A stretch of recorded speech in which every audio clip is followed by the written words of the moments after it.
Hello friends, Laxmi's કિચનમાં તમારું સ્વાગત છે। આજે આપણે ચોકલેટ બિસ્કિટ સેન્ડવિચ બનાવીશું। આપણે મેરીગોલ્ડ બિસ્કિટમાંથી બનાવવાના છીએ। તો અહીંયા મેં બિસ્કિટ લઈ લીધા છે। એના માટે આપણને ચોકલેટ જોઈશે। જેવા કમ્પાઉન્ડ મળે છે તે લીધા છે મેં, વ્હાઇટ કમ્પાઉન્ડ અને આ ડાર્ક કમ્પાઉન્ડ।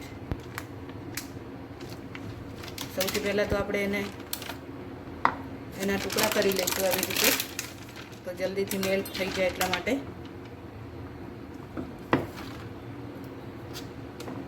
ચપ્પુની મદદથી આપણે એના પીસ કરી લઈશું।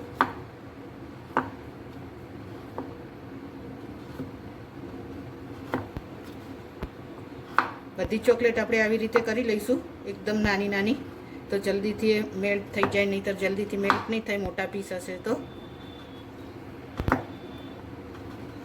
કારણ કે ફ્રીજમાં રાખેલી ચોકલેટ છે તો થોડીક વાર લાગશે।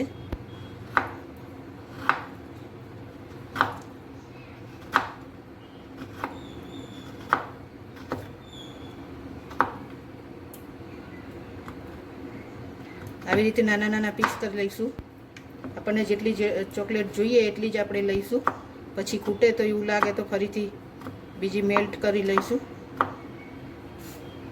આવા પીસ કરી લઈશું બધા જ।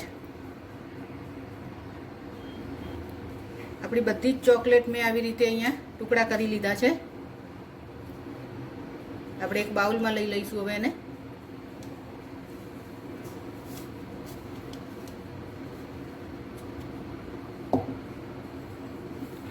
કોઈ બી બાઉલ લઈ શકો, કાચનો, સ્ટીલનો, ગમે તે બાઉલ લઈ લેવાનો આપણે। બધી જ ચોકલેટ આપણે એમાં લઈ લઈશું।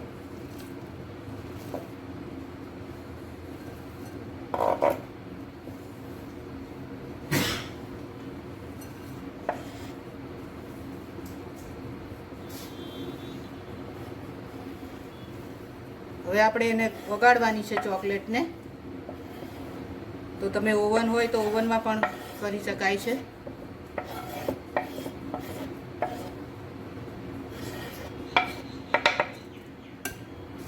તો અહીંયા આપણે એક વાસણમાં પાણી લઈ લઈશું હવે। એના ઉપર આ બાઉલ મૂકી અને આપણે ચોકલેટ ઓગાળી લઈશું।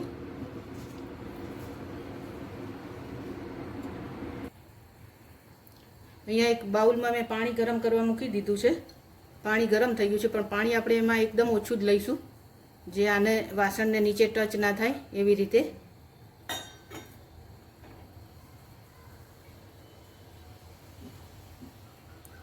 પાણી ના અડવું જોઈએ નીચે આપણે વાસણને। ધીરે ધીરે આપણી ચોકલેટ ઓગળી જશે। આવી રીતે મિક્સ કરતા જઈશું।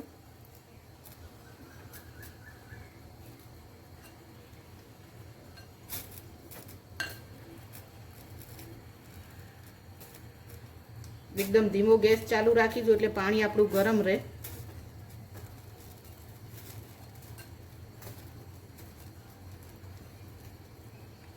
બે જ મિનિટમાં ચોકલેટ આપણી બધી જ ઓગળી જશે। તમારી જોડે ઓવન હોય તો ઓવનમાં તો જલ્દીથી થઈ જશે।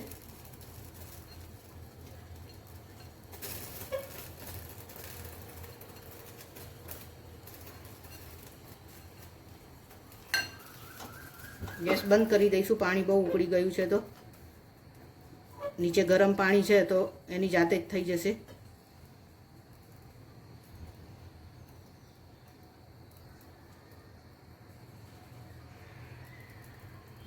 જો નીચે ઓગળવા પણ મંડી ચોકલેટ। એકદમ ચોકલેટ સિરપ જેવું થઈ જાય ત્યાં સુધી આપણે મિક્સ કરીશું એને।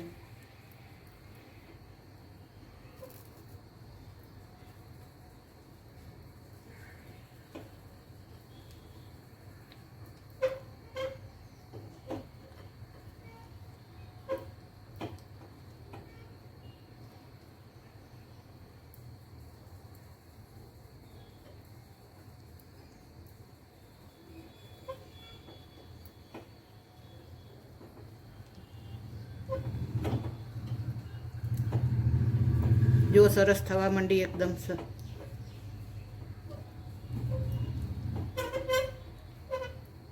બસ આપણું વાસણ છે પાણીને અડવું ના જોઈએ નીચે, નહીંતર ચોકલેટમાં ગાંઠા પડી જશે.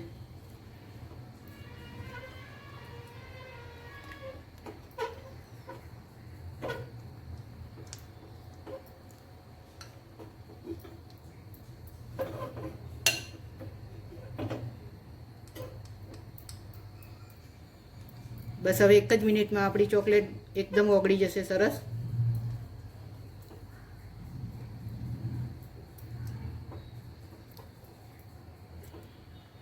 જોઈ શકો છો ફ્રેન્ડ.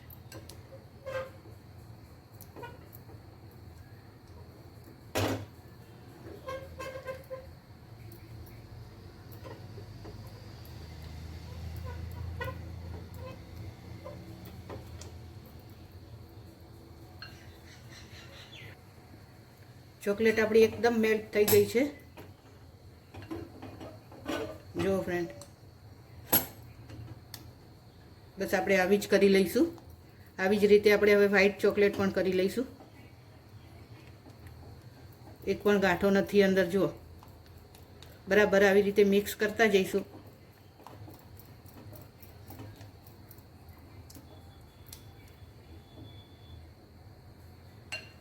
વ્હાઈટને પણ આપણે કરી લઈશું હવે. તો ફ્રેન્ડ્સ, અહીંયા વ્હાઈટ ચોકલેટે મેં આવી રીતે મેલ્ટ કરી લીધી છે. અહીંયા મારી જોડે આ નાનું હતું બાઉલ અને અહીંયા મોટું હતું, તો એ અંદર જતું હતું, તો મેં વચ્ચે આવી ડીશ મૂકી દીધી. તમે પણ આવી રીતે કરી શકો.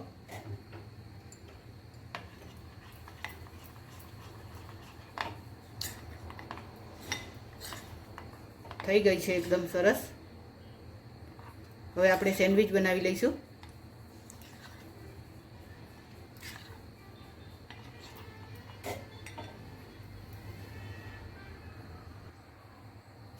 તો આપણે બિસ્કિટમાં ભરવા માટે હવે માવો બનાવી લઈશું. સેન્ડવિચમાં ભરવા માટે અહીંયા મેં આ ટોપરાની છીણ અને દળેલી ખાંડ લઈ લીધી છે અને 1 ચમચી અંદર મિલ્ક પાવડર નાખ્યો છે. અહીંયા 2-4 ઇલાયચી વાટીને લીધી હતી, તે એડ કરી દઉં છું.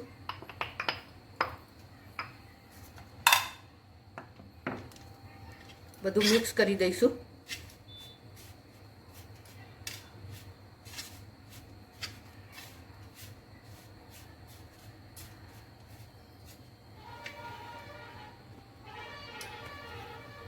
થોડુંક મિલ્ક મેડ આવે છે તે એડ કરું છું અંદર બાઇન્ડિંગ માટે.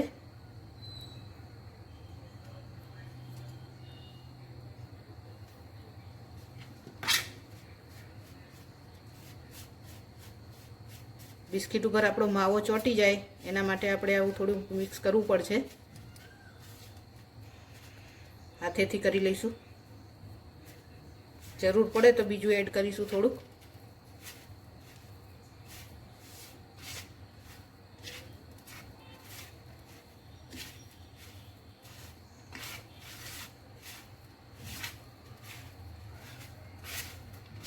જરૂર નહીં પડે આપણને. થઈ ગયું એકદમ સરસ.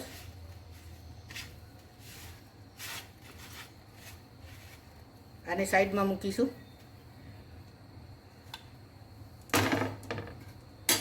એક બીજો પણ માવો હું તૈયાર કરું છું. અહીંયા 3 પ્રકારમાં બનાવીશું, અલગ અલગ ફ્લેવરમાં.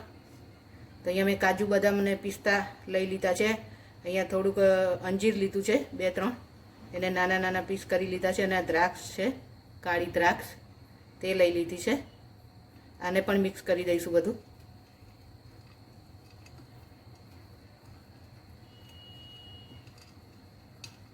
આમાં પણ જરૂર પડે તો આપણે થોડુંક એડ કરીશું.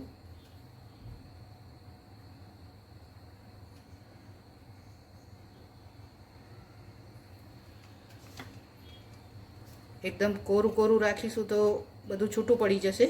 તો આપણે થોડુંક મિલ્ક મેડ એડ કરીશું, નહીં તો પછી થોડુંક તમે દૂધ પણ એડ કરી શકો. આવી રીતે મિક્સ થઈ જવું જોઈએ, ચોંટી જવું જોઈએ એકબીજા સાથે. તો આ પણ થઈ ગયું. હવે આને પણ સાઈડમાં રાખીશું ને એક બીજું બનાવીશું આપણે. હવે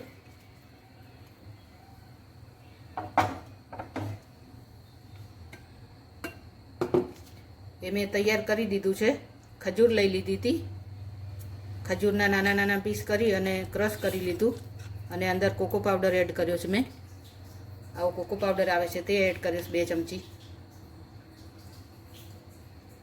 અને એમાં મેં થોડું ખાંડવાળું દૂધ અને 1 ચમચી મધ નાખી અને આવી રીતે મિશ્રણ બનાવી લીધું છે.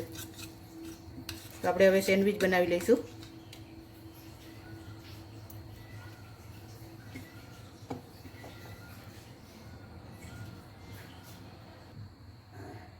આપણે હવે સેન્ડવિચ બનાવી લઈશું. તો સૌથી પહેલાં આપણે બિસ્કિટ લઈ લઈશું એક. આ ગળ્યું દૂધ કર્યું છે મેં મધ નાખીને, તે લગાવીશું ઉપર. બિસ્કિટ થોડુંક સોફ્ટ થઈ જાય એના માટે લગાવીએ છીએ આપણે.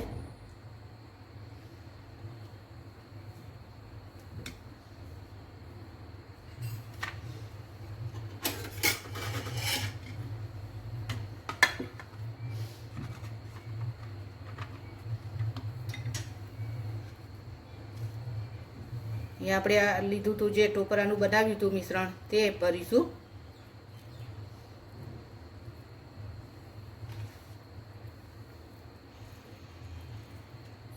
બહુ ભાર નહીં દેવાનું, નહીંતર બિસ્કિટ તૂટી જશે આપણું. આવી રીતે ભરી લઈશું.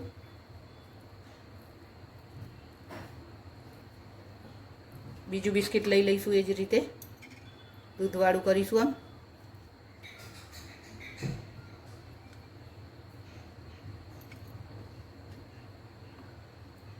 વ્હાઈટ ચોકલેટ જે આપણે બનાવીને રાખી છે તે એના ઉપર લગાવીશું.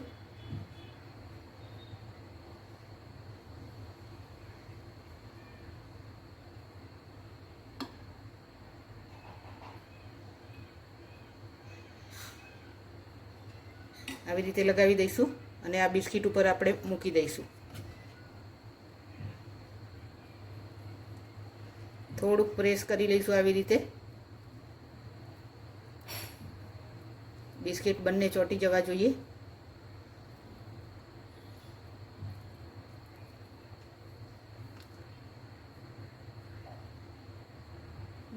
જો ફ્રેન્ડ્સ, આવી રીતે કરી લઈશું આપણે. બધા જ બિસ્કિટ આવી રીતે પહેલાં ભરી લઈશું. ભરી અને સાઈડમાં મૂકતા જઈશું. પછી આપણે ચોકલેટમાં ડીપ કરીશું એને. હવે બીજું બનાવ્યું તો તે ભરીશું. આ ડ્રાયફ્રૂટ વાળું બનાવ્યું હતું તે.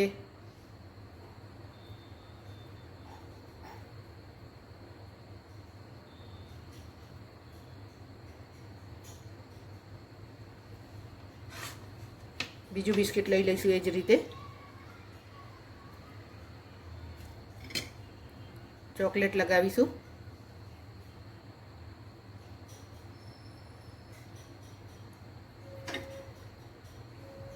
એને પણ બીજા બિસ્કિટ ઉપર મૂકી દઈશું આવી રીતે. એકદમ ધીરેથી.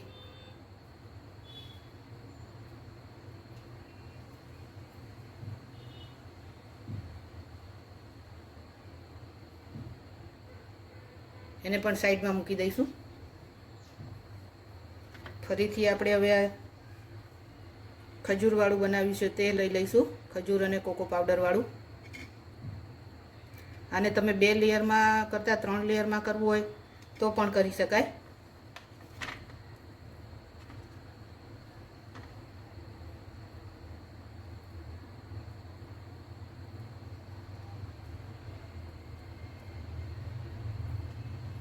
ખજૂરના થોડાક નાના નાના એવા પીસ મેં અંદર આખા રહેવા દીધા છે. એવી જ રીતે બીજું બિસ્કિટ લઈશું. ચોકલેટ લગાવીશું.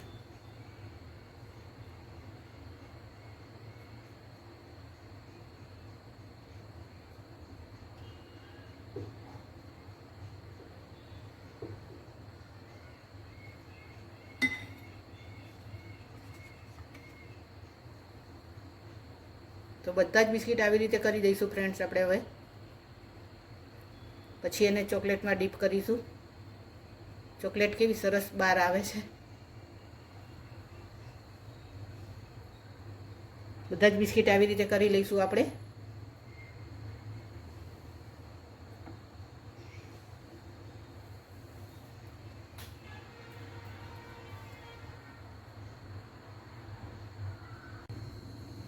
તો બધા જ બિસ્કિટ આપણા ભરીને તૈયાર છે.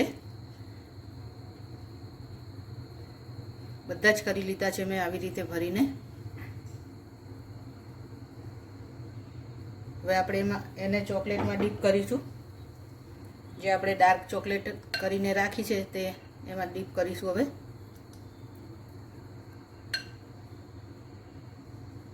એક ટ્રે લઈ લઈશું. પહેલાં આપણે એમાં આવું બટર પેપર મૂકી દઈશું. બટર પેપર ના હોય તો કોરું કાગળ હોય આવું એ પણ લઈ લેવાય.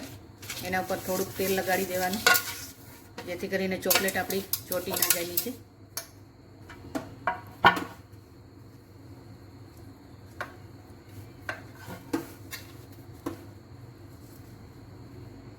બિસ્કિટ લઈ લઈશું આપણે. હવે બિસ્કિટમાં આવી રીતે ચોકલેટમાં ડીપ કરીશું.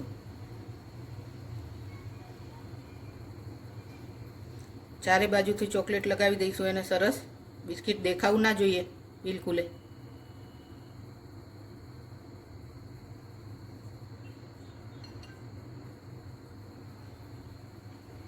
કાંટા ચમચી ઉપર લઈ આવી રીતે અને ચોકલેટ બધી વધારાની આવી રીતે નીતરી જવા દેવાની.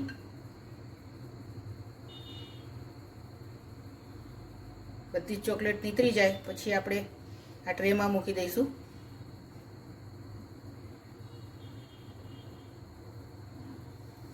આવી રીતે મૂકતા જઈશું. બીજું બિસ્કિટ કરી લઈશું એવી જ રીતે.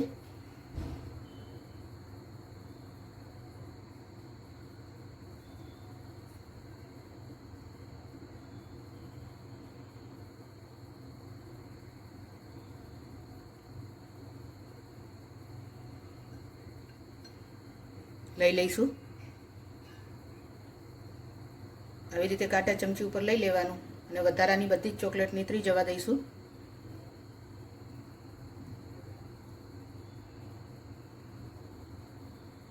આને પણ મૂકી દઈશું એ રીતે જ. આવું કરવાથી આપણી ચોકલેટ વધારાની ખરાબ ના થાય, વેસ્ટ ના જાય બહુ.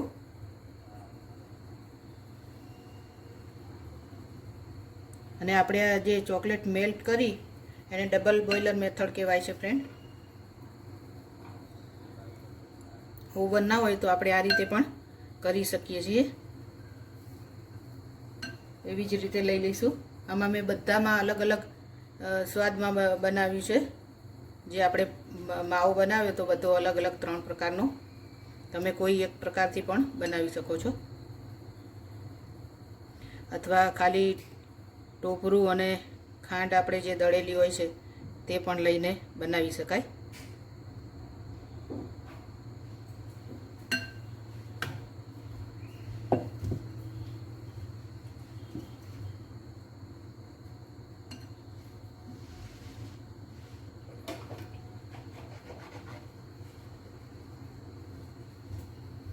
થોડીક થોડીક દૂર રાખીશું, જગ્યા રાખીશું, જેથી કરીને બિસ્કિટ બધા ચોંટી ના જાય આપણા.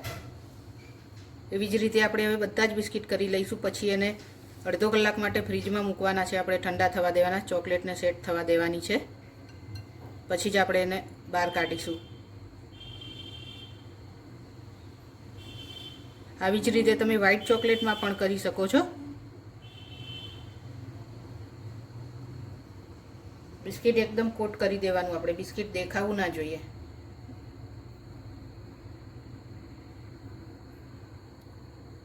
જો તમારે ઘરમાં કોઈની બર્થડે હોય અને કેક ના લાવી હોય અને આવી રીતે બહુ બધા પેકેટમાં બનાવી દો સેન્ડવિચ, તો કંઈક અલગ લાગે અને છોકરાઓને ખાવાની પણ મજા પડી જાય. દર વખતે કેક તો ખાતા જ હોઈએ છીએ બર્થડેમાં, તો કંઈક અલગ લાગે થોડુંક. આવી જ રીતે તમે પાર્લેજી બિસ્કિટમાંથી પણ કરી શકો છો. હું થોડાક પાર્લેજી બિસ્કિટમાંથી પણ બનાવવાની છું.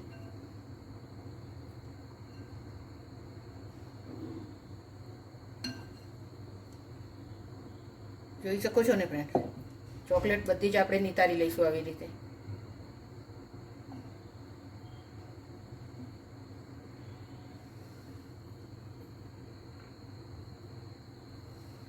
બધા જ બિસ્કિટ આપણે કરી લઈશું.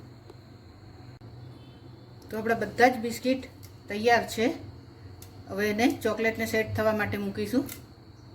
અડધો કલાક માટે આપણે મૂકી દઈશું તો ચોકલેટ એકદમ જામી જશે સરસ. તો ફ્રીજમાં મૂકી દઈશું આપણે અડધો કલાક માટે. હવે પછી અડધો કલાક પછી બતાવું છું.